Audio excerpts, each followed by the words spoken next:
Hare Krishna, everyone. Welcome to Bhakti Sangha Japa conference call. Today, we are very fortunate to have His Grace Jayananda Gauranga Prabhu to enlighten us on the special topic. As today is Friday, past 2 weeks, we are having the special series on Archa Vigraha. Today's topic would be miracles and reciprocation of deities in various temples by His Grace Jayananda Gauranga Prabhu. Before I hand over the call to Prabhuji, I would like to read today's Srila Prabhupada quote. And today is 21st April. I am very glad to learn that you are doing spiritual activities very nicely and you are always alert to see whether you are committing some offenses. This is very nice attitude in rendering service to Lord Krishna and reciprocate and the representative, the spiritual master. We should always maintain this fear attitude, which means careful attention. This attitude will advance you progressively in Krishna consciousness. Letter to Gopal Krishna, April 21st, 1970. Srila Prabhupada ki jai. Hare Krishna, Jayananda Gauranga Prabhu, please accept my humble obeisances. All glories to Srila Prabhupada. Thank you so much, Prabhu, for joining and giving your valuable time and association this morning and enlightening us on the topic of Archa Vigraha and the special topic, Prabhuji. Please, I now hand over the call to you, Prabhuji. Please take over the call. Hare Krishna. Dandavat Pranam Mataji. Hare Krishna. Thank you for the introduction, and I would also like to thank Preeti Vilasani Mataji for asking me to do this seminar series. And in this Archa Vigraha series, this is going to be on the reciprocation of the devotees, between the devotees and the deities in various temples. Today is the first of a 4-part seminar series. And I will go over what I'm planning to cover in the next, in this 4-part seminar series.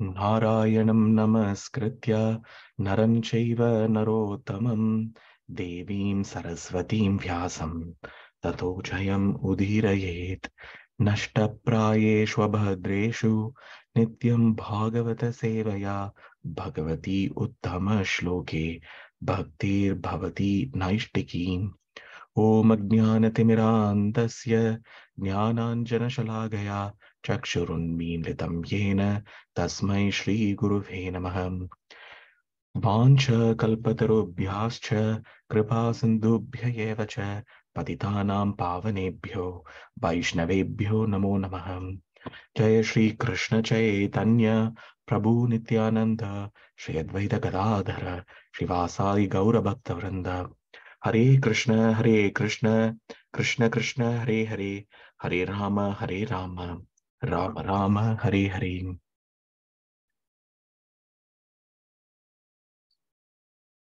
So this seminar series is going to have 4 parts to it.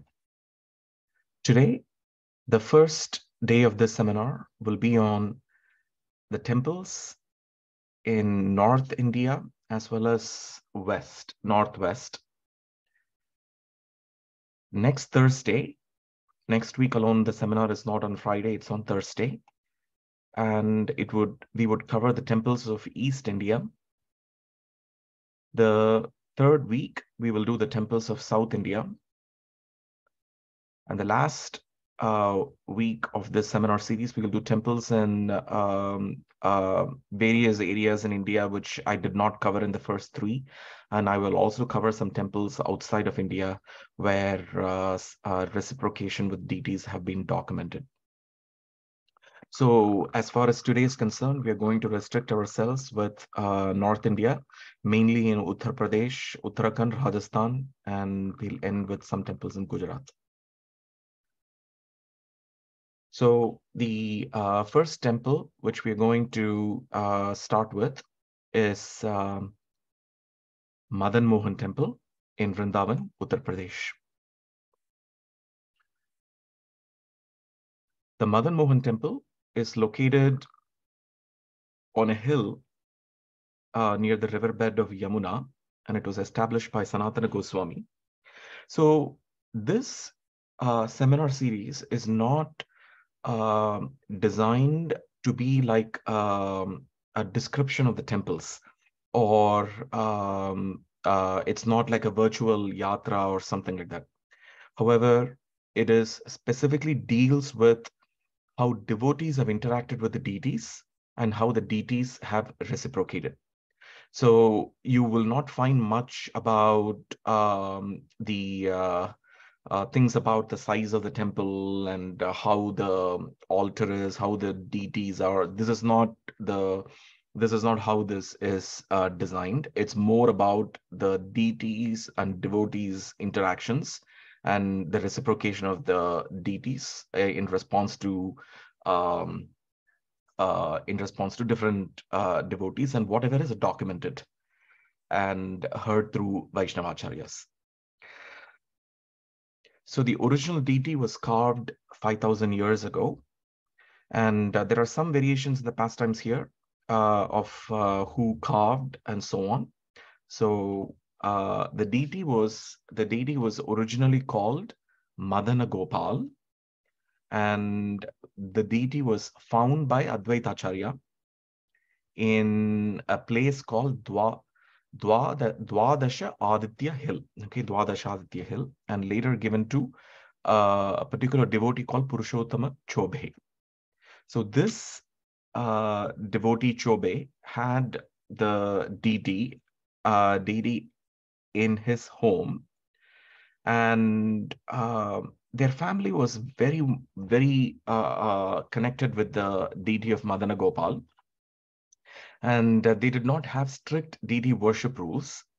And but once Sanatana Goswami, when he went to accept alms from different homes, when he went to Sri Purushottama Chobe's house, at that time he really was captivated by the deity of Madana Gopal, but he was sort of concerned about how the deities were being worshipped in Chobe's house, because the deities they were the proper rules which need to be followed, and these were later documented by Sanatana Goswami in Hari Bhakti Vilasa, and which was then compiled by Gopala Bhatta Goswami.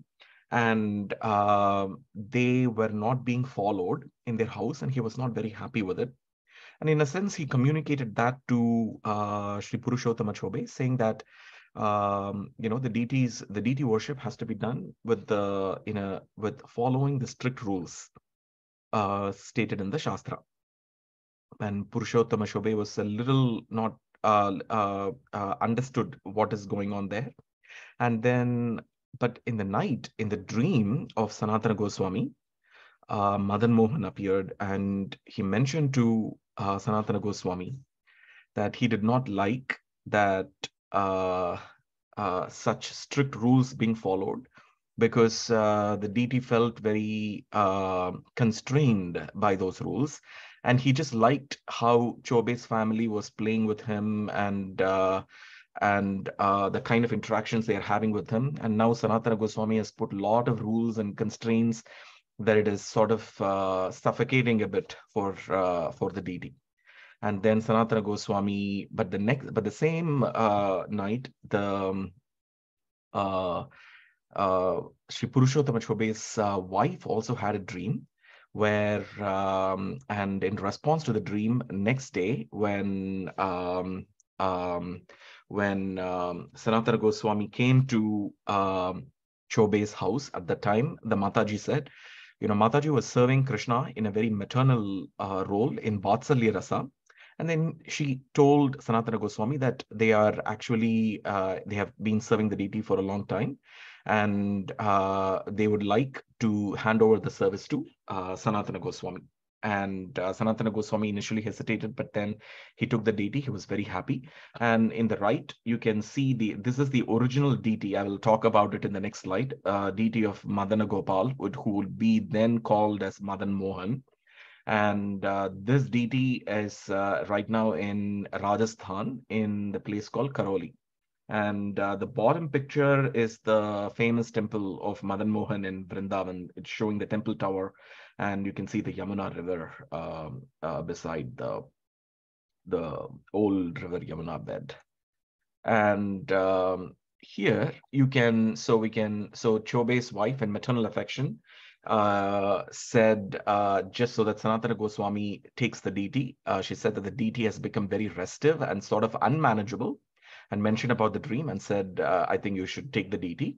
And then Sanatana Goswami took the deity from them. And then to the top right panel here, you can see the current deities. These are the replacement deities for Madan Mohan in Vrindavan now.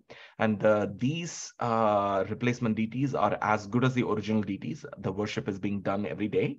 And so in the previous slide, I'd shown you the original deity here, which is Madan Mohan right now in Rajasthan. And then the top deity here is the current replacement deity in Vrindavan. And this replacement deity happened when there was invasion by Aurangzeb, and then the devotees had to protect. And then I will talk about it soon. And but Sanatana Goswami initially offered, because basically he had to get alms from the different devotees in the area, and he offered basically spiceless vegetables and salt, food item made of saltless flour. But the deity initially accepted the offerings, but after that, the deities basically told this to Sanatana Goswami that the deity Madan Mohan, what he would be called from now, said that the deity finds it very difficult to swallow this kind of saltless flour made dish, and the deity said that I have to push them down my throat forcibly, and why not just give some salt? And then there is this famous anecdote where there was this salt merchant who was taking his ship through the river Yamuna, and it gets stuck near the Madan Mohan temple. And then though Sanatana Goswami said that he himself cannot help, but then he told the salt merchant that he could pray to the deity, and the deity would help him in this occasion. And then the salt merchant went and prayed to the Madan Mohan deity, and then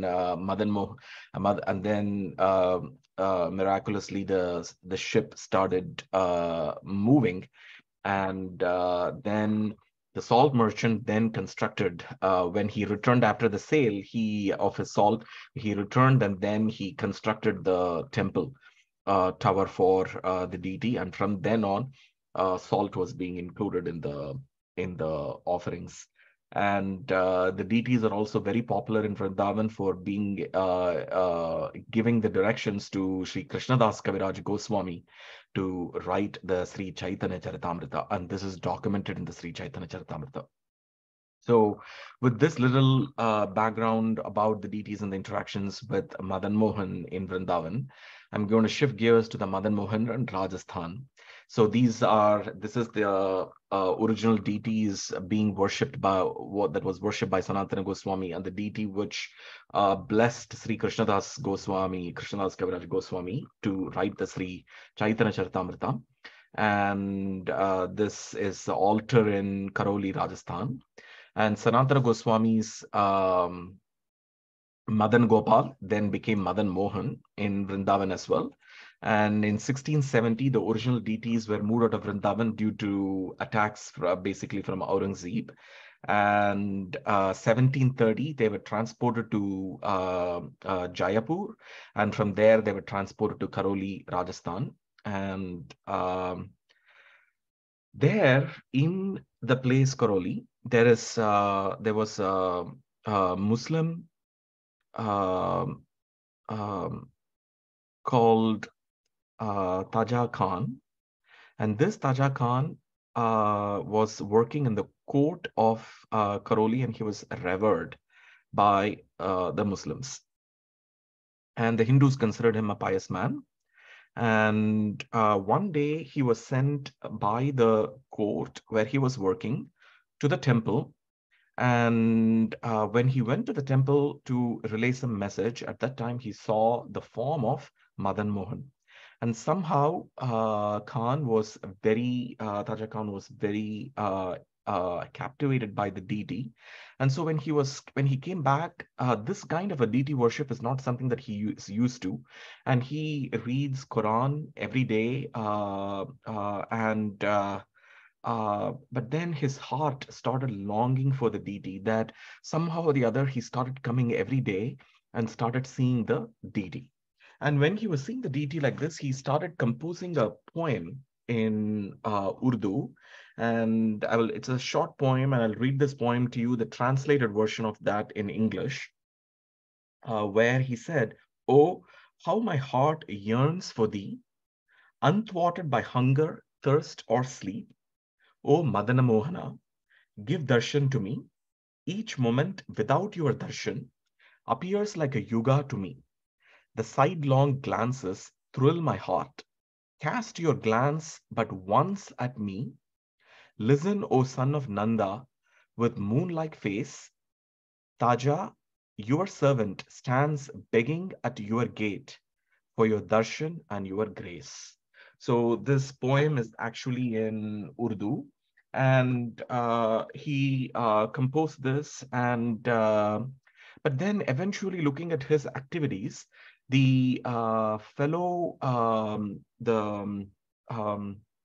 Muslim people who were living there, they labeled him as an infidel and excommunicated him from their religion.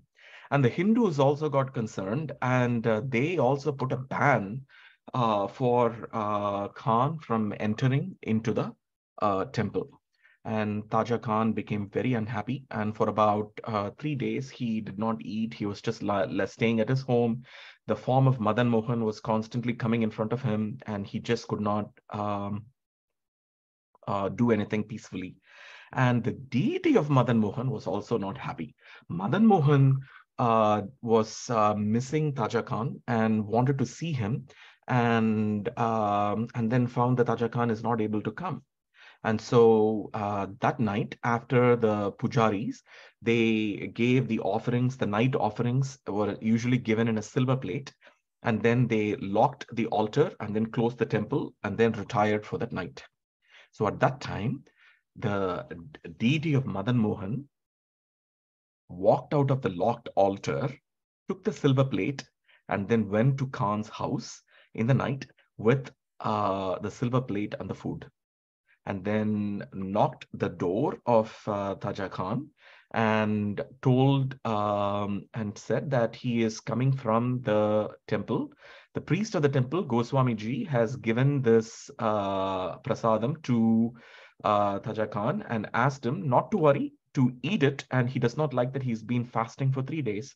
So that he should eat it. And the next day morning, that he should bring the silver plate back, the washed silver plate back to the temple, and he should not worry that the temple priest would let him in.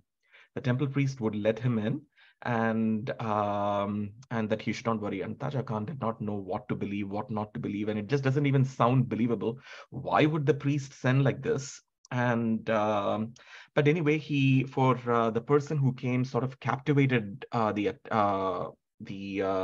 Khan, and then he said, okay, and then he just simply followed the instructions. The same night, the priest had a dream, and in the priest, the in the dream, the Madan Mohan told the priest that I have taken the food with the silver plate to Taja Khan. He's not been eating for 3 days, and I've given to him. So next day morning, he will be coming to the temple, and that the priest should let him inside, and inside the temple, and that Madan Mohan wants to see him.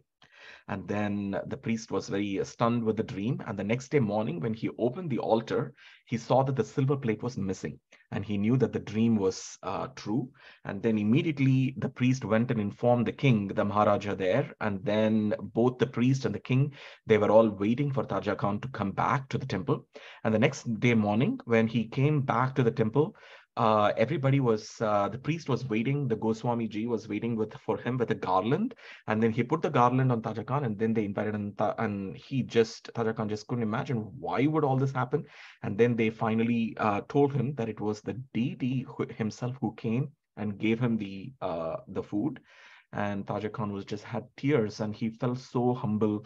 And then he just did not know whether he was even befitting this kind of a thing, that the Lord himself came and to give him the food. And then slowly he became very popular in Karoli, where the Madan Mohan temple is there right now. And but then he could not meditate on the deity very sincerely, with all the disturbance that people were coming constantly to Taja Khan. And then he eventually left that city, and then he left the place, and nobody knows where he went after that. And but even today, the song that he composed is still sung there. And the bottom right panel here is the deity, is the altar, and the top panel is in Vrindavan, and but the bottom panel is the Sri Radha Madan Mohanji altar in Rajasthan. So with that, we will go to the next temple, and this will be Sri Radha Govind Dev Ji temple. And this is the temple tower in Vrindavan as it stands today. And this is again one of the 7 major temples, and so is Madan Mohan temple, one of the 7 major temples of Vrindavan. And the original deity was again carved 5,000 years ago.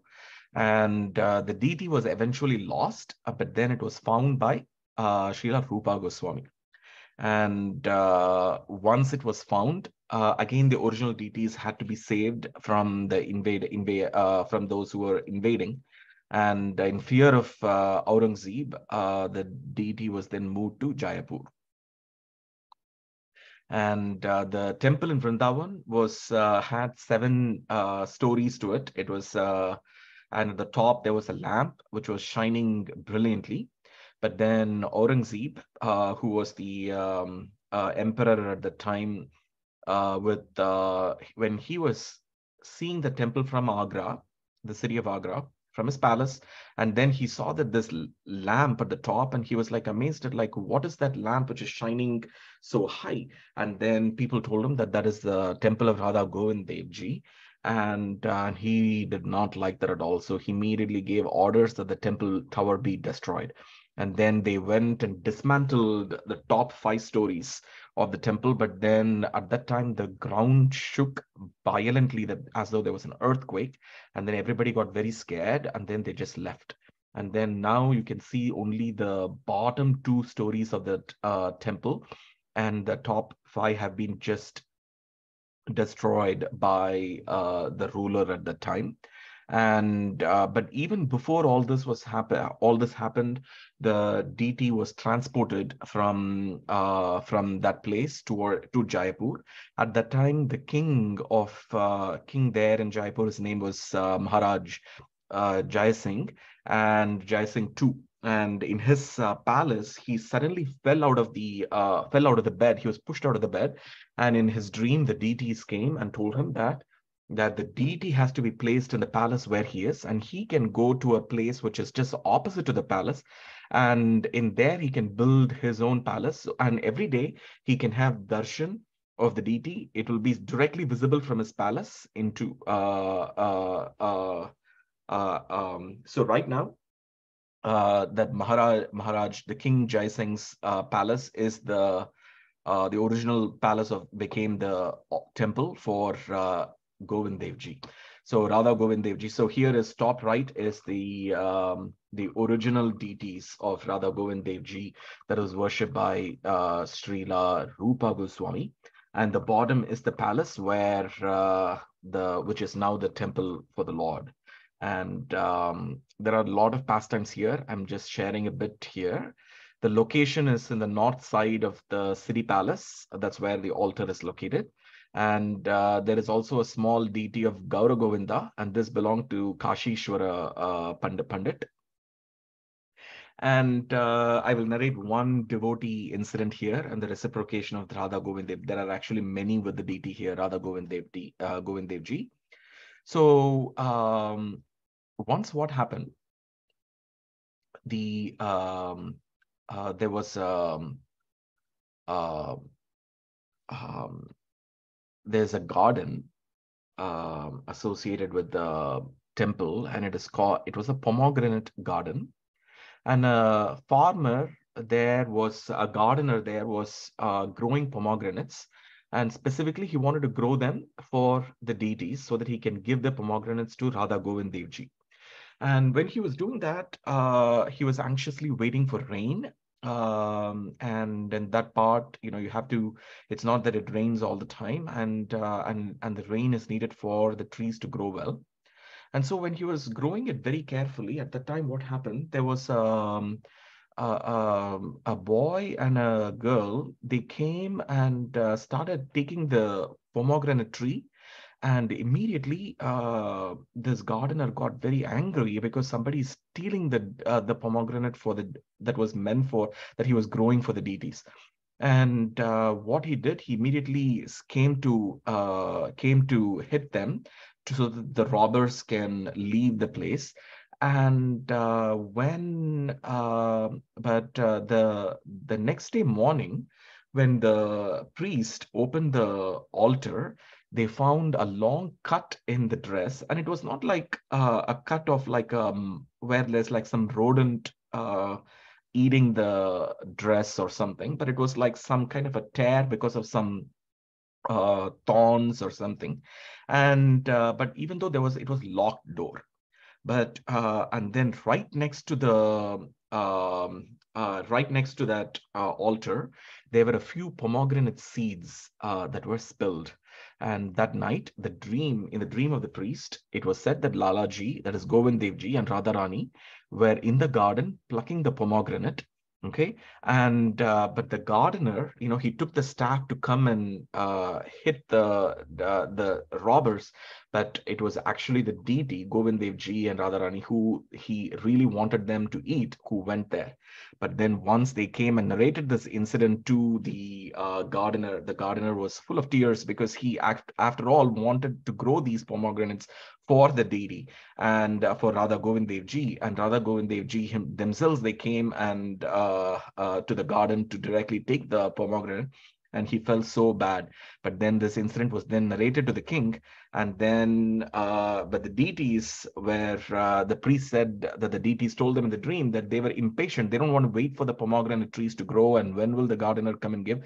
They were impatient, and then the deities just came out of the altar and then took the pomegranates and then just ate. And king, the Maharaja Jai Singh, when he heard the story, he was very amazed, and then he gifted that garden to that gardener, and to all his descendants after that. And to date, the descendants of that gardener hold the pomegranate garden there, and they provide these pomegranates as offering to Govind Dev Ji.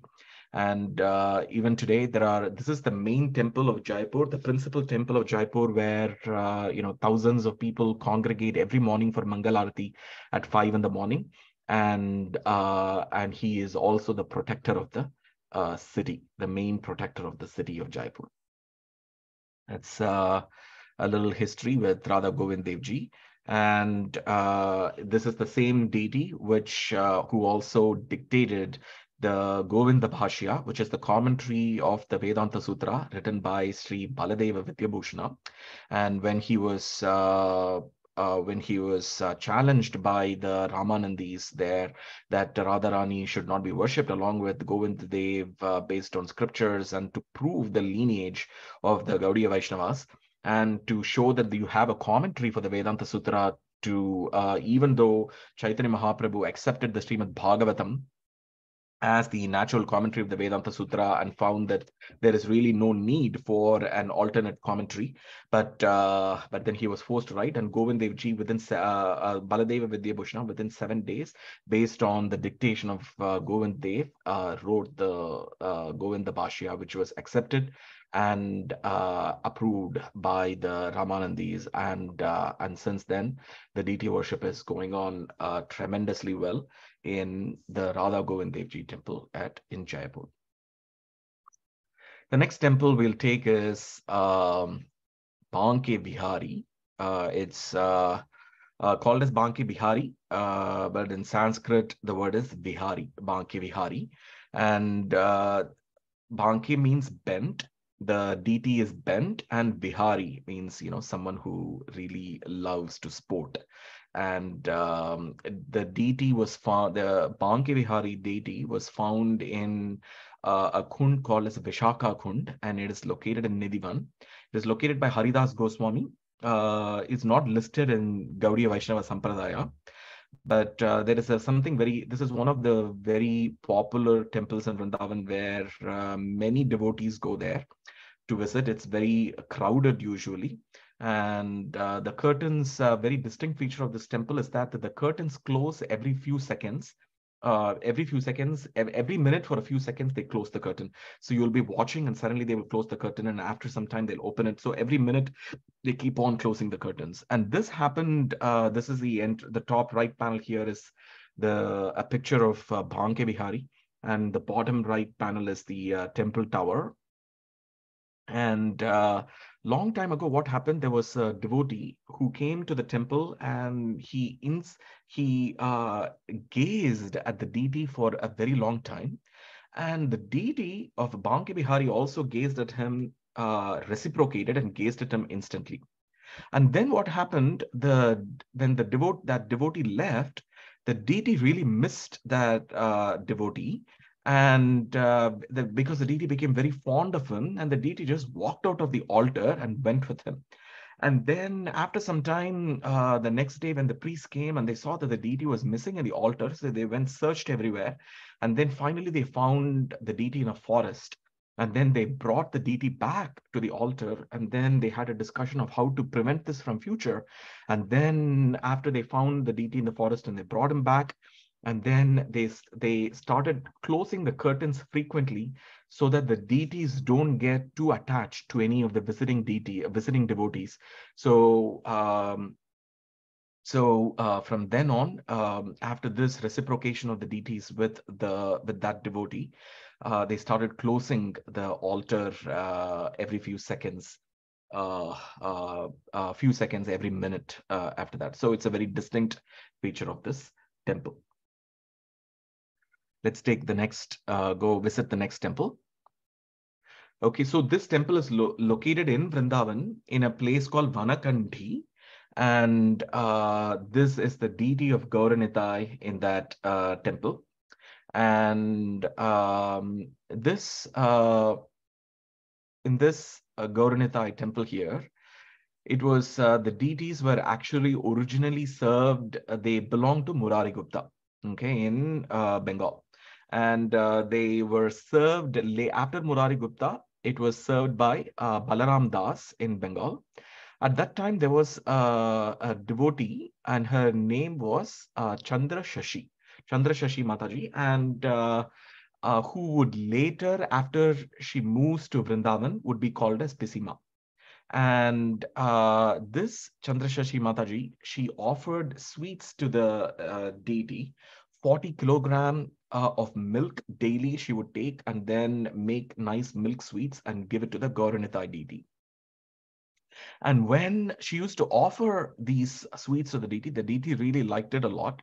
But after some time, because Pisima, she was not living there in that city, so she had to leave the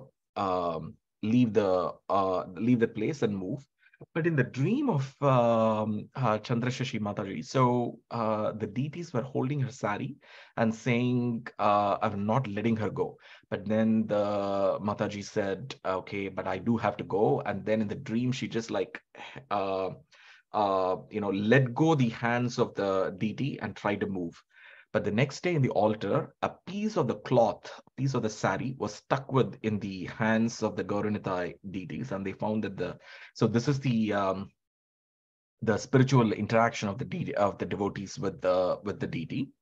And then, Pisima, so she was just staying there in that place. But then the local residents, this is a mundane world, however it is, they were saying that Balaram Das was staying with this lady here, Pisima. So they had some negative things to say about, and which really pained Pisima. And then she said that to the deities and what to do. And then both of them decided that they will leave Bengal and they will travel to Vrindavan. So once they went to Vrindavan, they established this temple here in this location called Vanakandi. And after 80 years, Pisima, that's how she was popularly called in Vrindavan, she was worshipping the deity very nicely, giving the deity hot water bath and and the deity was actually very small in size. Okay, very small in size, and she was worshipping for about 80 years, and then when she turned about 100 years old, and it was very hard for Pisima to worship the deity, and the deity worship was then given to another devotee who was in the lineage of Nityananda Prabhu, and his devotee's name was called Gopeshwara Goswami. And when Gopeshwara Goswami, when he was worshipping the deity, he gave a bath to the deities in cold water. Okay, and the next day when Pisima, when she came to see the deities all had red eyes, they had phlegm, and then she was very concerned, and she went to the nose of the deity and then asked them to sneeze. And then when she sneezed, phlegm started coming out of the deity, and she was not very happy about it. And then she immediately called Gopeshwara Goswami and said, "What are you doing? You just can't give cold water bath like this to the deity. The deities need to be bathed in hot water." And then she gave some massage to the deity, but then Gopeshwara Goswami was not very happy about this, and he said, Pisima, she was worshipping the deities in Vatsalya Rasa. And so the deities, she took care of them like a child. But then now here, Gopeshwara Goswami said, it is not really fitting with my relationship with the deity, and the deities are also looking so small in size.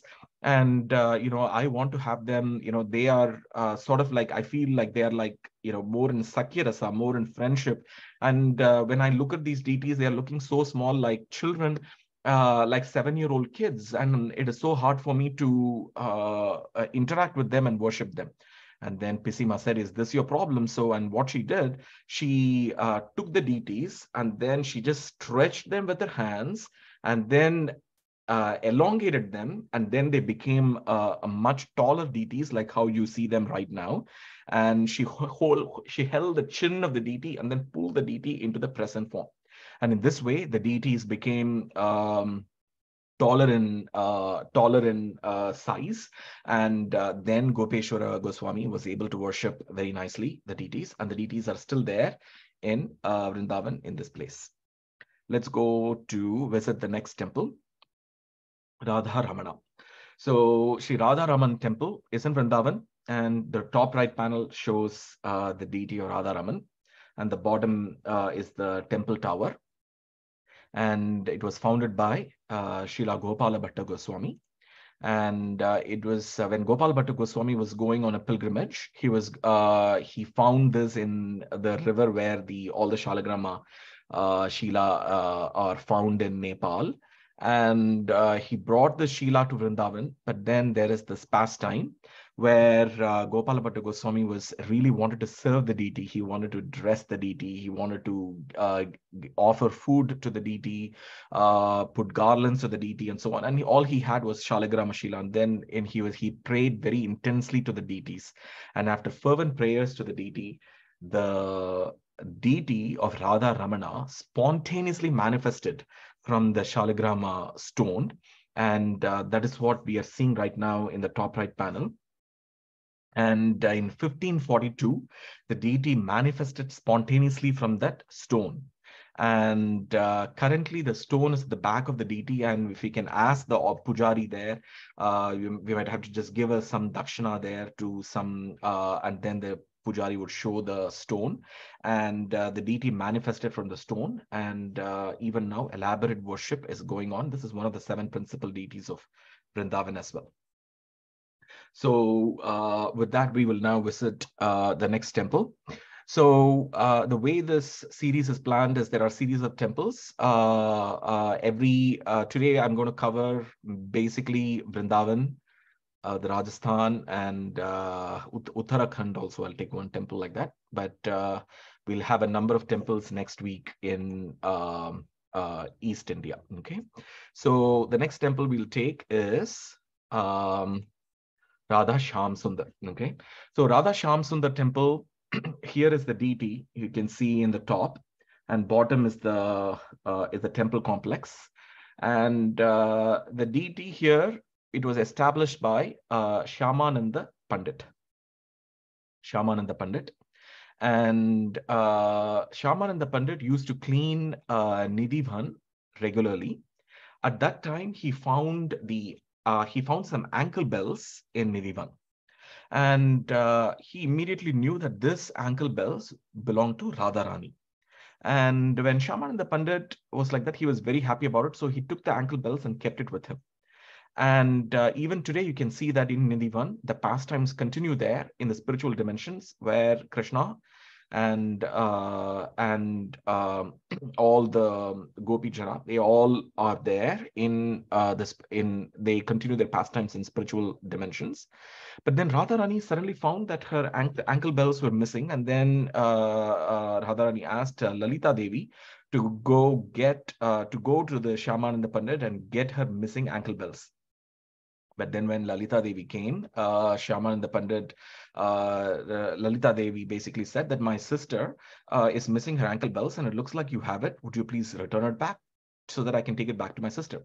But Shyamananda Pandit said, he really wanted to see Radharani, and he basically said, no, I will only give it to the owner.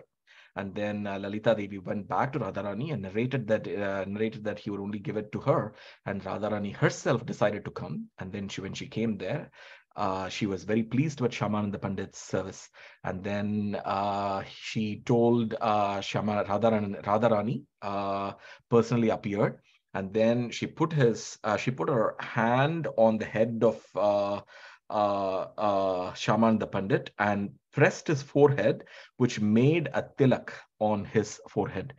And then Shyamananda Pandit was very pleased that Radharani herself has made the tilak on his forehead. And next day, all the other Vaishnavas, because Vrindavan is like a big epicenter for, it's Gaudiya Vaishnava, epicenter there. So there were so many Vaishnavas there. And they saw this tilak, this new style tilak on Shyamananda Pandit's forehead. And they all said, they all did not approve of it. And all the devotees in Vrindavan, they said, what is this new style tilak? And they had some criticism for this new style tilak. But then Jiva Goswami, who was the leader of the Vaishnavas at the time, he had a dream where Radharani told him that she personally put that tilak on his forehead. And then Jiva Goswami told all the devotees of Vrindavan that it was personally pressed, that tilak was pressed on the forehead by none other than Radharani herself.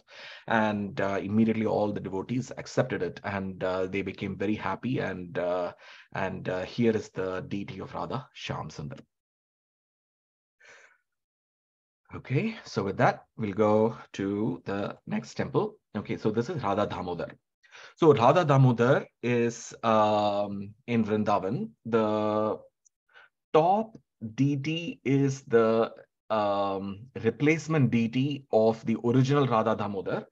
And usually the replacement deities turn to be smaller than the original deities. But here, I think there is an exception here, that the Radha Damodar in Vrindavan, the replacement deity is much taller deity. And in the bottom, you can see there is a Shaligram Shila. Okay, I'll talk about it very soon. The original deities, again, because of invasion of Aurangzeb, was transported to Jaipur. to Rajasthan. So the original deities was installed by Rupa Goswami, and it was then worshipped by Jiva Goswami. So it is Jiva Goswami's deity. And in 1670, Aurangzeb invasion happened, and the deities had to be protected and from this Aurangzeb, and so the deities had to be transported to Rajasthan. And the replacement deities are actually original. It's an exception that the replacement deities they were carved later in Vrindavan and kept were much bigger in size. And but then there is a Govardhan Shila. So this is in the bottom, okay, which has the actual footprint of Krishna. So Krishna, when he was standing on this stone, he played the flute, and when he played the flute, the stone melted in that hearing that sound, and so you can actually see the footprint of Krishna, which is still kept there. And the deity told Sanatana Goswami that Sanatana Goswami, when in his old age, it was very hard for him to circumambulate and do a parikrama of the Govardhan hill. And so the deity told him that all he had to do was circumambulate this Shila.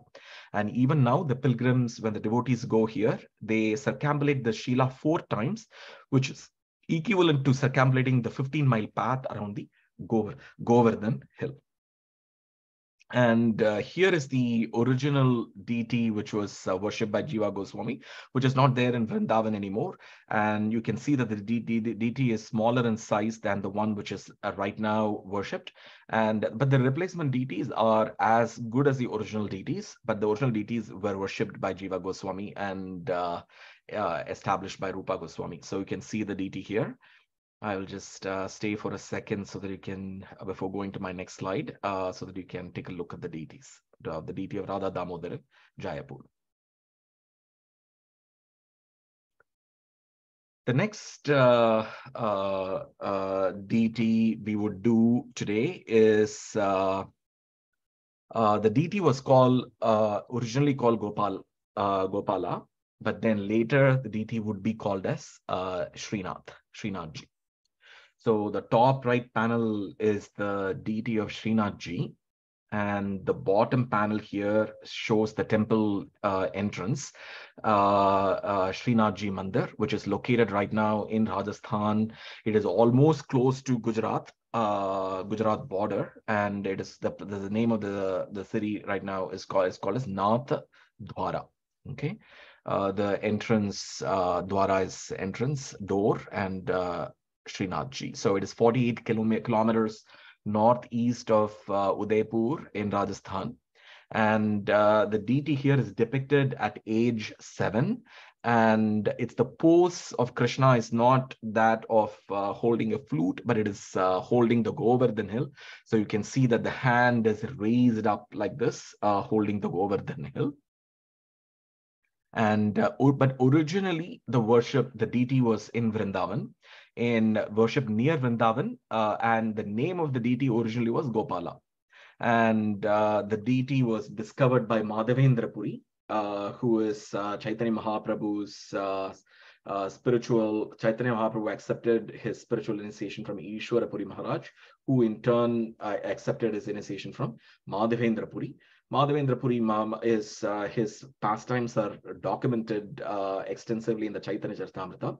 And when Madhavendra Puri, when he went around the Govardhan, he discovered the deity when he went around the Govardhan hill. And there was a local cowherd boy who visited Madhavendra Puri with milk. And he said that nobody fasts in that city and that Madhavendra Puri should have the milk.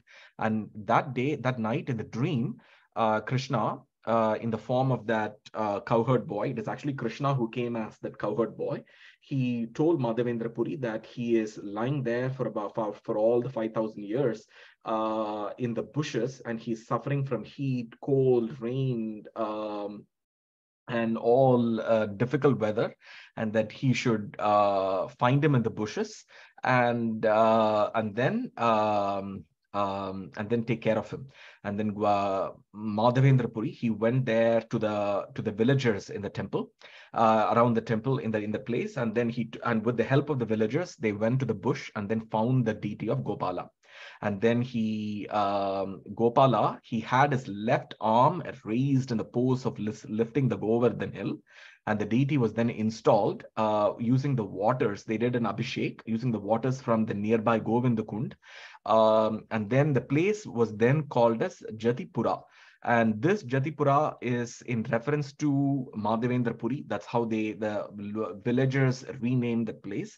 And it means the home of the Pura is home of the saint, okay, Jatipura.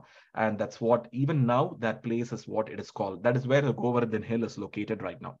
So if we look at the map here, the top panel here, so this is Jatipura. And behind here, this is the Govardhan hill. And here in the top, you have the ISKCON Govardhan Retreat Center. And then and this place is called the Jatipura. Okay, so then what happened? There was a huge festival that was organized by the local residents for Gopala in Jatipura. So there was this fame. All this is narrated very nicely in Chaitanya Charitamrita, and a lot of food were prepared by the local residents, and then they were offered to the deities. And then a temple was then constructed on the top of the hill. And but then there is one incident where the deities happened to, because the deity were there in the bushes for a long time, they developed some kind of a fever.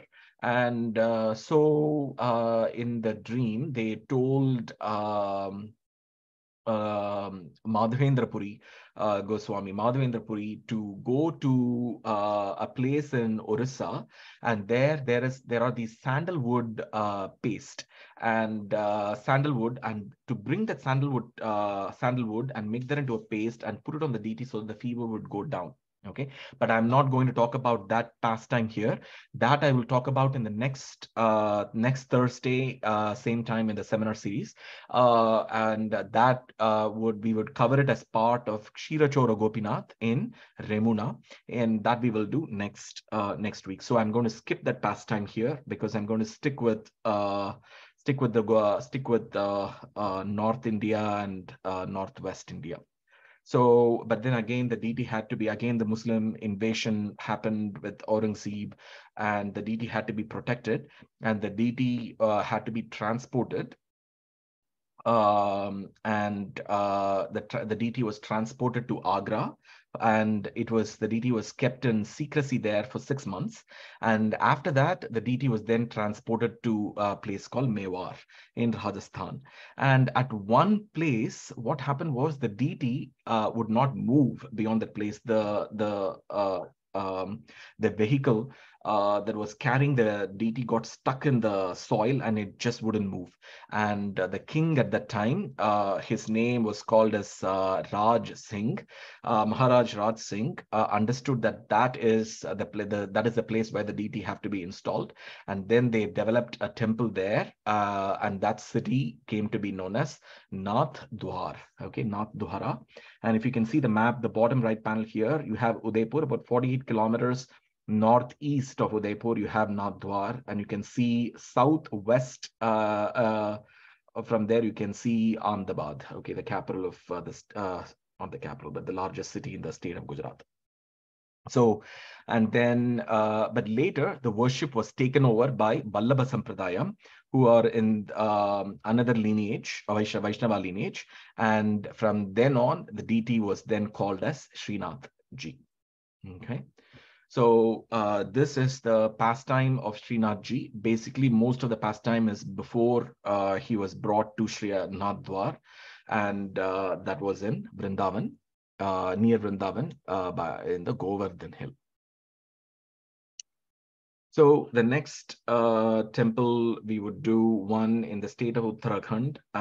This is Badrinath. The name of the deity is Narayana, Badri Narayana. And in the top right panel, you can see the deity. And the bottom right panel shows the Himalayan ranges where the temple is located. And a distinct feature of this temple is the temple is closed from the day of Deepavali to the April-May month. So this year, they're opening it on Akshaya Tritiya. That's when they are opening the temple. And the pastimes go that Brahma, Lord Brahma, and other devas, they took this deity from below Shila called Narada Shila, and that place in the river Alakananda. Okay, so that's basically the branch of, and then the place is called Narada Kund, and that's where they took the deity from. And then they installed, they had the deity, and then it was decided that the temple will be worshipped for 6 months by human beings and 6 months by the gods. So the month from Deepavali all the way to April to May, that the demigods, they will take care of the worship of the deity. So, but the Skanda Purana lists that Lord Shiva tells Kartikeya that as Shankaracharya, he will come and extract the deity from the river. And Shankaracharya, basically, this is the first Shankaracharya, he pulled the deity from the river. And at that time, some finger was missing in the deity. And then, so he was not very happy about that. And then he tried to pull the deity again from the river at least twice. And then finally, the deity told him that in this age of Kali, this is how the deity will be, and to install him. And then the first Shankaracharya, he installed the deities there. This is another version of the thing. So both could have happened, maybe one after the other. Okay, the last temple that we will do today is Dwarakadish in the city of Dwaraka. The city of Dwarka in Gujarat, and here you can see the actual deity of Dwarka. It's a four-handed form of Krishna holding a conch shell and a disc, and then this is the temple tower of Dwarka. I don't have any specific pastime here of devotees, but most of the present temple is built in the 16th century. But parts of the temple, you can see that there are 12th century artifacts, and the remaining part of the temple is from about at least 2,500 years ago, but the original temple was built 5,000 years ago. So you can see that actually in many of the temples, as we go towards the South India lecture as well, that the temple could have been built in the Dwapar Yuga when a lot of deity worship happened, and but then over the course of the time, some towers could be destroyed, but new towers would be built. Just because some parts of the temple could have been built in 14th century or 13th century, it doesn't mean that the temples are only from the 13th century. But the temples could have been existing for many thousands of years, and but then if there are parts of it being demolished because being destroyed by various natural calamities, the kings of the respective times would come and rebuild and get the temple into a functioning state. So in this temple, I don't have any pastime listed, but I just to cover this part of the country as well. So there are 72 pillars and 235 feet tall tower. It's very majestic and very artistic, all the different parts of the temple, and it's surrounded by altars for this Pradyumna, the son of Krishna, Aniruddha, the grandson, that is for Srimati Radhika, and then Jamavati, Satyabhama, Lakshmi, and other consorts. So, and there are, in the recent times, several excavations have happened around Dwaraka, in Bet Dwaraka, and many revelations have happened even from a scientific perspective.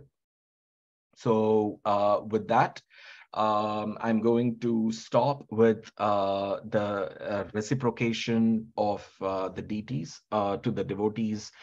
We took a number of temples today, mainly from Vrindavan and Rajasthan. And we took one temple in Gujarat and one from Badrinath. So the next seminar series will be next Thursday at 11 o'clock, which will be part 2. And here we will cover a number of temples in Orissa and also specific pastimes from Jagannath Puri, and also in Bengal and in and around Mayapur. The Lord Narasimhadev temple in the ISKCON Mayapur, that I will do in the last seminar series.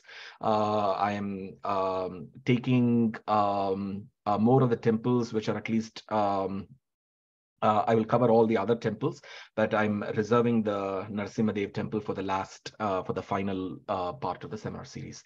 If I have said something wrong, sometimes there are a little bit variations in the documentation of these incidents, so there could be some differences here and there, because even with respect to, like, for example, carving of the deity of, let's say, Madan Mohan, one of the documented things is about that it was carved by Uttara, the mother, the mother of Abhimanyu, and but then there are some variations to all these narrations, minor variations. So I didn't go into all those things. If I've missed something, I've said something wrong, it could also be because of some variations, but you can always correct me. Please add anything. And I again offer, this has been an amazing opportunity to build this presentation, this 4 seminar series presentation of temples. And not that every one of us is able to go to all these temples all the time, but it would be very nice if we are able to mentally travel to these temples along with as a group today, and see these deities at least in this presentation. And thank you again for this opportunity for approving this topic. I sincerely thank Preeti Vilasini Mataji, and thank you again. Vancha kalpatarubhyascha kripa sindhubhyevacha patitanam pavanebhyo vaishnavebhyo namo namah. Hare Krishna. Hare Krishna, Prabhuji. We have raised hand. Preeti Vilasini Mataji, please go ahead with your question. Hare Krishna, Prabhu. What an amazing. Hare Krishna. Mataji, can you give me 1 second? There is one alarm clock that is ringing. I just need to silence it. Just give me 1 second. I'll be back.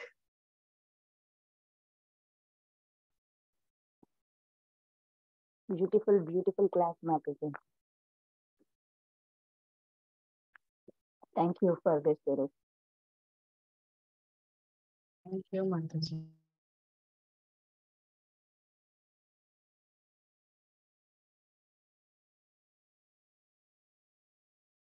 Hare Krishna, Mataji. Sorry about that. Yeah. Hare Krishna, Prabhu. Thank you so much. I thoroughly enjoyed this session, and I'm looking for the rest of the sessions too. Very, very good, Prabhu. Thank you for this is what you were looking for, Mataji. Was it okay? Okay. Thank you so much. That's so nice. Prabhu, I have, first of all, one realization as you were talking about Pishima taking care of Gaurnitai deities and Vatsalya Rasa, and then for the sake of that devotee who couldn't worship in the same rasa, she stretched the deities, and now that devotee is worshipping him in Sakya, I was just thinking how sweet the deities are, and they just accommodate everyone's reciprocation. That is so nice, so beautiful. The same deity can be seen in different ways by different devotees, and that is a perfect example. That was very heart-touching, very beautiful. I did have some questions. Somehow I'm forgetting a lot of questions that were popping up. I should have written it down. But let me see. I don't know, I'm blank. Okay. One of the questions that I did have is about, okay, let me think, Prabhu. I'm gone. Yeah, I had 2 questions. I'll think about it and come back. Yeah. Sorry, others. Yeah. Hare Krishna, Prabhuji. We have one more raised hand, but I just wanted to say about the class. I wanted to give first to Preeti Vilasini Mataji choice. That's why I didn't speak. Prabhuji, what a wonderful class, Prabhu. I was just put the headset so that I could hear it very clearly, even if I'm moving from here near the laptop.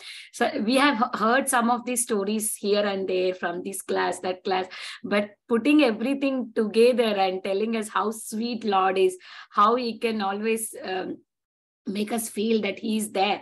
The only thing is we need to have devotion to see him, or to make our worship to reach him. Means I need to have that much of devotion so that Krishna will come and really accept it. Thank you so much, Prabhuji. Very beautiful class. It's very hard work to bring all together. I was thinking it would be very nice for Damodar, the small kids, if they would listen these all stories, one story per day, they would get more love for Krishna. We will definitely plan for that, and when I plan it, I will definitely approach you for the material, Prabhuji. Thank you so much. Hare Krishna. We have raised hand. Panashari Lakshmi Mataji, please go ahead. Hare Krishna, Prabhuji. Algreshwar Prabhupada Guru Maharaj. I have no words to say how blown away I am by this class. It was like a virtual Tirthayatra, and it makes me excited to think that, you know, there's so many places that I have been, and I've probably been to these temples. I know I've been to these temples, but once you know the background story, once you know exactly, you know, basically, once you get to know who the Lord is, obviously you get to feel the relationship much more. So it was beautiful. My question, I had a question also. This, like in Dwarkadish, first of all, in the first deity, Radha, no, Madana Gopal deity, that was Madana Mohan again. So is there Radha Madana Mohan also? Is it Radha and Madana Mohan? Always with Radharani. Okay, even in the beginning, when they were worshiping, were they just worshiping Madana Gopal, or was it Radha? Always with Radharani. Okay, and because the reason why I question is, in this Dwarkadish deity that you've shown us, I don't see Radha there. Is she there in some other? This is not Vrindavan pastime. This is Dwarka. So there is an altar for Radhika. It's called Radhika, and it is there in a separate altar. But then there is a separate temple here for Rukmini Devi. And but it is outside. It's not here, but it is outside. There is another. It's a separate temple, but that is the largest temple. It's like that is why in even in the Los Angeles temple, ISKCON, there it would be called as Rukmini Dwarkadish. There, so because it's the Dwarka pastime. So. Oh, right. Okay, so Rukmini would be here, and you said that there. But it is not here in this. It is not there in this temple. In this altar, there's a separate Rukmini Devi temple there. Okay, so almost like that's her palace, and this is his palace kind of idea, but she's the presiding consort, deity is Rukmini Devi. Consort for Krishna. Just like Tirumala, in you have Lord Venkateshwara in the top of the hill, and then you have Padmavati Devi in a separate temple. So something right. Draw analogy. Yeah. Thank you. And I'm just also reflecting back on how many wonderful temples all over India. All of them have these. I mean, I can't think of any, but all of them were established many times by devotees who found the Lord. I'm thinking of Ramdas in Bhadrachalam, and I'm thinking of God, I can't even think, but I'm just thinking of all these different deities that it's the devotee. I mean, again, it comes to show us it's the devotee that takes us to the Lord. It's the devotee that shows us the Lord. So it kind of reinforces that idea that only with the assistance and the mercy of a devotee can we even see the Lord, approach the Lord, worship the Lord. So wonderful. Thank you so much. That verse also, at Aradhanam Sarvesham Vishnu Aradhanam Param, the verse where even beyond that is the worship of the devotees of the Lord. Right. Nice. Beautiful. Thank you, Prabhu. Thank you, Paneshwari Lakshmi Mataji, for your realizations. And we have Anita Mataji. Please go ahead. Anita Mataji, with your question. Hare Krishna Mataji. Hare Krishna Prabhuji. Thank you so much, Prabhuji, for such a virtual tour. This very good experience telling all those pastimes. So it's like bedtime stories for the children. So thank you so much for that. So Prabhuji, you were saying about Shankaracharya pulling out the deity, right? So something in the fingers it has happened, and the deity says that it is Kali Yuga, so the deity will be like this. So what is that, Prabhuji? And you were, that is my first question, and you were saying it's first Shankaracharya who has done this pastime. So that means, is there two Shankaracharyas?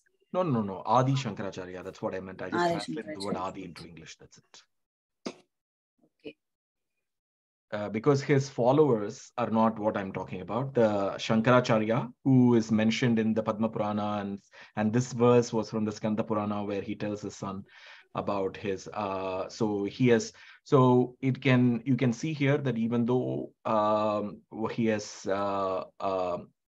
for whatever is the purpose, explained about the philosophy of non-dualism and Mayavada and whatever they have preached, but in essence they have helped with the deity worship.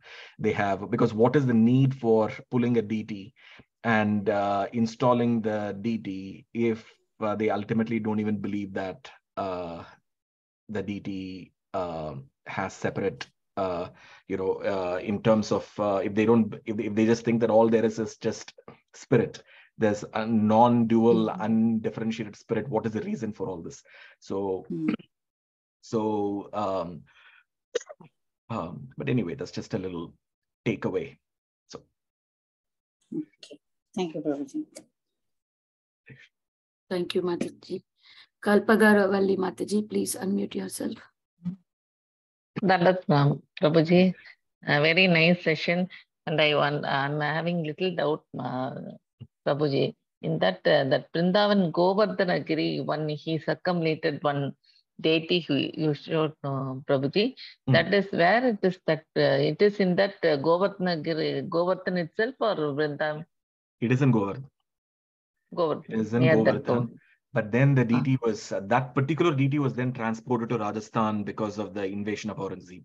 But even now, that place is as it is. Like you can find all the, except for that one Gopala deity which got transported, everything else is there as it is. So.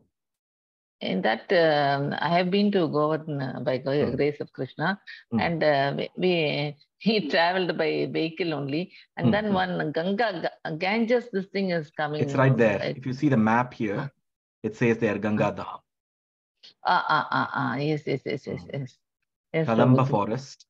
And then you have Sri Girirajji temple there. And then this part of the place is called as Jatipura. Kindly share this pictures in the group.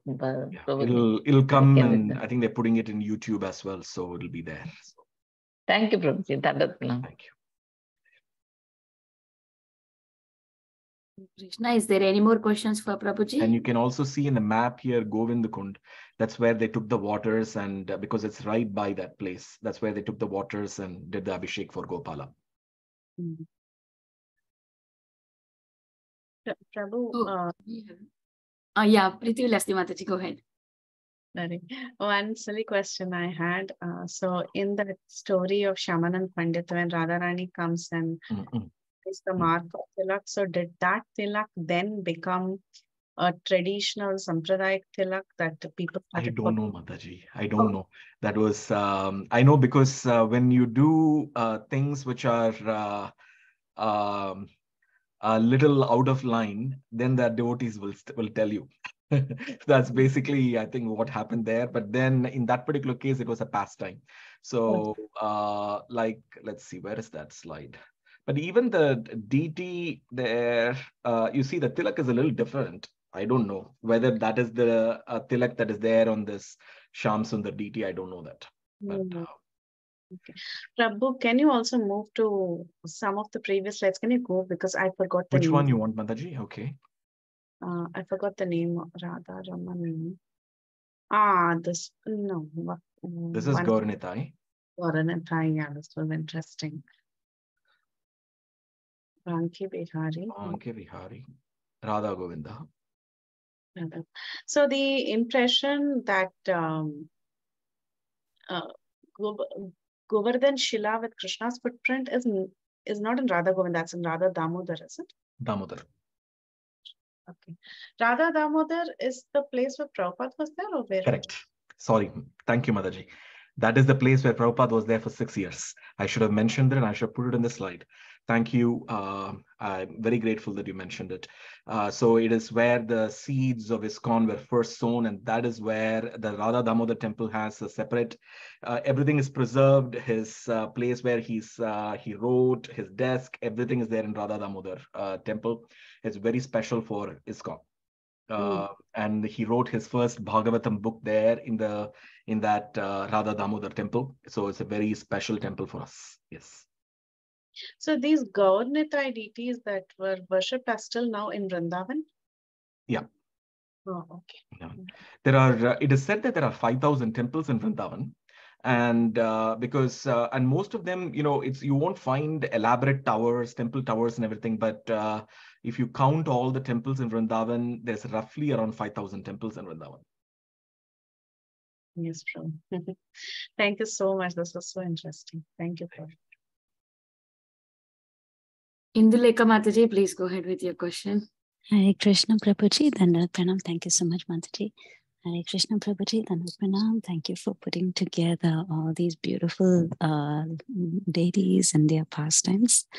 Prabhuji, I had a few questions. Maybe Yeah, one is, Prabhuji, right now you were talking about the Gopalji temple and the Srinathji temple, and you said that they don't have another Srinathji there because, no, like in Radha Govind, they. No. It was no, they don't have. It is now gone. Actually, the thing is, when Chaitanya Mahaprabhu came when he visited Vrindavan at that time, and he went to Govardhan Hill, he wanted to see the deity badly, and but he wouldn't climb the Govardhan Hill. So some exalted personalities, and even Ramanujacharya in a similar mood. I'm not comparing exactly, but in a similar mood, when he wanted to go go on top of the Tirumala to see Lord Venkateshwara, he would not climb on the Tirumala hills because they represented Shesha, Adishesha, and he would not put the foot on it. And so he climbed on his knees. He put his knees, and then without. It might look to us like how they're all doing all these kind of things, but that is the level of devotion. So he wouldn't put. But here in the Govardhan Hill, Chaitanya Mahaprabhu would not climb the Govardhan Hill. So, but he really wanted to see the deity. But then, of course, the deity himself came down. There was again some invasion by rulers like Aurangzeb. It's before Aurangzeb time, but whoever was at that time, and they brought the deities down, and Mahaprabhu saw the deity. So it was not like a fixed. It was not like a well-established temple or something there. So, but the deity, the Vallabha Sampradaya, took over it after that. And right now in the Pushti Marg of Vallabhacharya, this is their principal deity. Just like how for our Vaishnavas, Gaudiya Vaishnavas, we have the 7 principal deities in Vrindavan, starting with Radha Govinda, Madan Mohan, Radha Gopinath. And same way, they have the principal deity in the Pushti Marg is this deity, which was worshipped initially by Madhavendra Puri and then seen by Chaitanya Mahaprabhu. But then later, the Vallabha Sampradaya took it over. Okay, thank you so much, Prabhuji. Yes, we normally relate it to the Pushti Marg Sampradaya. That's why, yeah. Also, I was curious because in some of the other temples we did install, they did install deities, and here they did not. So this Radha Govinda temple that we have, that you are on right now, this slide is on, this is the deity in Vrindavan Dham, or is this the deity in Jaipur? This is in Jaipur. Okay. This is there when Mataji made the poster for this presentation. This is the deity on it, Radha Govinda. Okay, yes. They made a poster for Archa Vigraha series. Yes, and then this, because you said it happened to be Radha Govinda Dev. I don't know who put that, but the one who's asking the question made it. Prabhuji, I thought you're starting from North India, so I thought you might start from Radha Govinda. But yeah, so what was the other question that Yes, Prabhuji, thank you so much. Now I forgot everything. Thank you so much. The other questions that you had, one is Bankim Bihari. Yes, so in the Bankim Bihari temple, the picture of Lord Bankim Bihari, does he have a mustache? No, Mataji, that is just the nose. It is there is like a white line on the nose this here that's just showing up like that in the picture here. Okay. But he is like our, the threefold form of Lord Krishna. Is that the form? What, Mataji? He is holding the flute and the threefold bending form same. Yeah, okay. Yeah, he's holding a flute, and Banke itself means bent. So he's bent and... Bent, okay. Yes, thank you so much. Yeah. Sorry, please go ahead. Please share. I saw in the chat one question. It said, what was the Gaur Nitai deity name? They're just Gaur Nitai. There is no specific name there. And then anything else? Replaced deities, do they have the same power as the original deities? I saw that in the chat. The replacement deities are considered as same as the original deities. The only thing is like devotees, when they earnestly worship the deities, then the deities reciprocate. And the Jaipur and Karoli temple and so on, all the temples that went to Rajasthan, something which is special for us because they were all hand worshipped with their hands of the Goswamis, and so they have their special thing. But the place where it was, and there are other things which I did skip here, like for example, outside the Radha Damodar temple, you have the samadhis, the Goswami samadhis. There are so many of them, and some are Pushpa samadhis, and that whole place is called Samadhi area. Samadhi area. So there are very nice things. But anyway, thank you, Mataji. There's one more hand. There's no other. Prabhuji, sorry. Yeah. Oh, okay, we have a couple more hand raised. I had one more question, Prabhuji. You were talking about many of the temples being very, very old, like more than the temples. The deities themselves are over 5,000 years old. So in Vrindavan Dham, are any of the temples that old? Because we know that many of these were Like for established example, by Radha Govind Dev, Radha Madan Mohan, they're all 5,000 years old, but then they all got lost eventually. And Chaitanya Mahaprabhu gave the task to Rupa Goswami and Sanatana Goswami to excavate these places and bring them. Mataji, one slide got missing. How is that got missing? There was one on Radha Vinoda. How did that go missing? I had that slide. Did it never come? Oh no. I had one temple I made that slide and I just don't see that. I accidentally deleted that slide. If you don't mind, next time when I do that, Mataji, even though I'm doing East India, I will include that one temple. It was a very nice slide. I will just tell the pastime here. It was called Radha Vinoda. It was founded by Lokanatha Goswami. And then, but that deity is right now in the temple of Radha Gokulanandan. And the Radha Gokulanandan, so you have the deities of Narottama Das Thakur there, you have the deities of Vishwanatha Chakravarti Thakur, and that is a large deity of Radha Gokulanandan.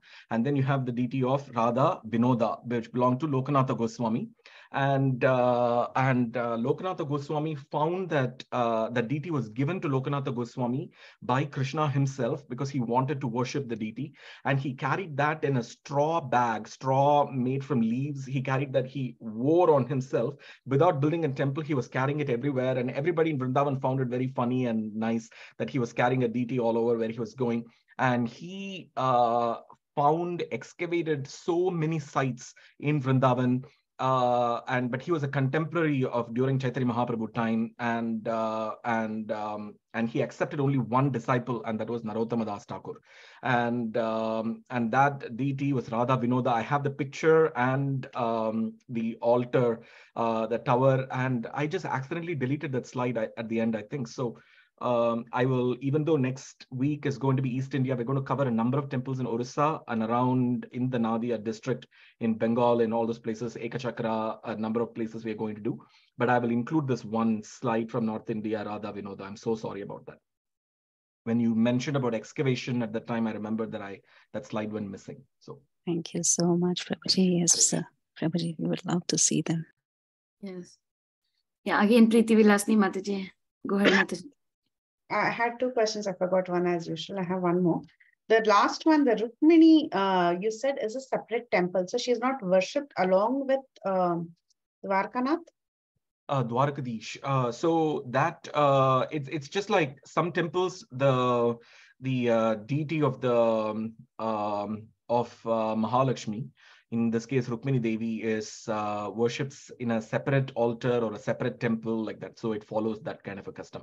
Just like how in the Srirangam temple, in the main altar, you only have Ranganathji, but then you have a separate temple complex within the whole same temple premise, of course, but you have Ranganayaki.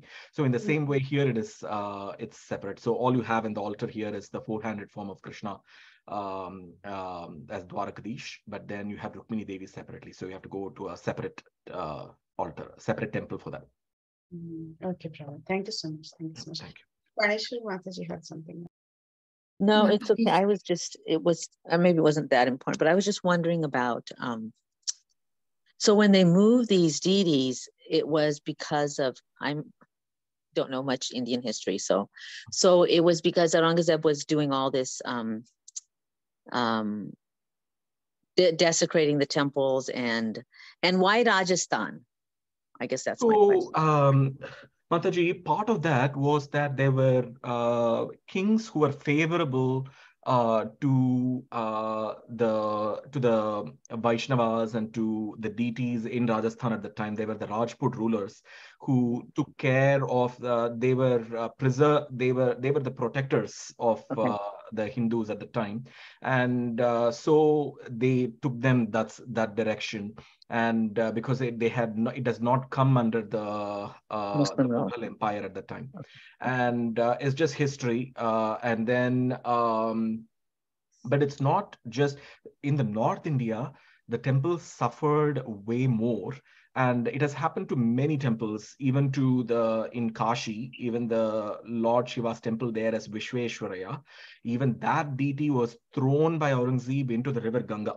So when Chaitanya Mahaprabhu went to Varanasi, at that time, the deity whom the Lord Shiva's linga, which is there, which he worshipped, is different from the one that we see now. Now they have a replacement one. The original deity is not even there. They just threw it into river Ganga. It is, at that time, it was devastating. It is, when you read the history of it, there is a book actually written by one of the devotees. It's very, very heartbreaking how much suffering has been inflicted because of intolerance. And then the same thing happened in Mathura. There was this famous temple which was documented also in Chaitanya Charitamrita also. The deity name is called Keshavarai, and it was built with 33,000 gold coins or something. It was built at the time, and it is in the birth site of Krishna. And the whole temple was just devastated by, at that time, the emperor's name was called Babur. They just destroyed the temple, and then everything had to be replaced. And so many things, even in South, it has happened. Like, for example, even in the Srirangam temple, the deity had to be, there was Nawab or someone who was there at the time who just did not like the worship. And then they had to protect. And then for 100 years, the deity of Srirangam was transported to Tirumala and kept in Tirumala in a secret place, being protected. So it was in the Venkateshwara temple in Tirumala, the Srirangam deity was there. And then after that, it was protected under trees, under bushes, and under the ground. In so many places, devotees had to protect the deities. And then, but I will tell those pastimes when I come to when I do the South India. It will be the third thing. And there was a princess, a Muslim princess, and when she saw the deity at that time when it was brought out, she fell in love with the deity of the Srirangam, with Ranganathji. And then she just went behind the deity. And then her father was very angry at it because that he thought that some black magic has happened. And then the Hindu deity here took away his daughter. And then she went and married the deity and went away. And then even now in the Srirangam temple complex, which is like 7 tiers in diameter, I'll show in the South India thing, there is a separate altar for that Muslim princess and labeled as Tuluka Nachiyar. Tuluka means Muslim, Nachiyar is the lady. So that means the Vaishnavas have always been broad-minded, been accepting whatever is their individual faith. It doesn't matter whether they are Hindu or Muslim or Christian, whatever it is, it doesn't matter. So as long as they are able to worship the Lord, they have been accepting and liberal. So thank you, Mataji. Thank you, Prabhu. Thank you so much. Thank you. So is there any more questions or realizations for Prabhuji before we close the call? Okay. If there are no more questions, as Prabhuji said, for this second part, you have to join on Thursday. Please join every day, but Thursday for this session. I would like to offer my obeisances to Prabhuji and all the Vaishnavas assembled on the call. Vancha kalpatarubhyasya kripa sindhubhyaiva cha patitanam pavanebhyo Vaishnavebhyo namo namah. Ananta Koti Vaishnav Vrind ki jai. Srila Prabhupada ki jai. His Grace Jayananda Gauranga Prabhuji ki jai. Thank you so much, Prabhuji. Hare Krishna. Thank you, Prabhuji. Hare Krishna. Thank you.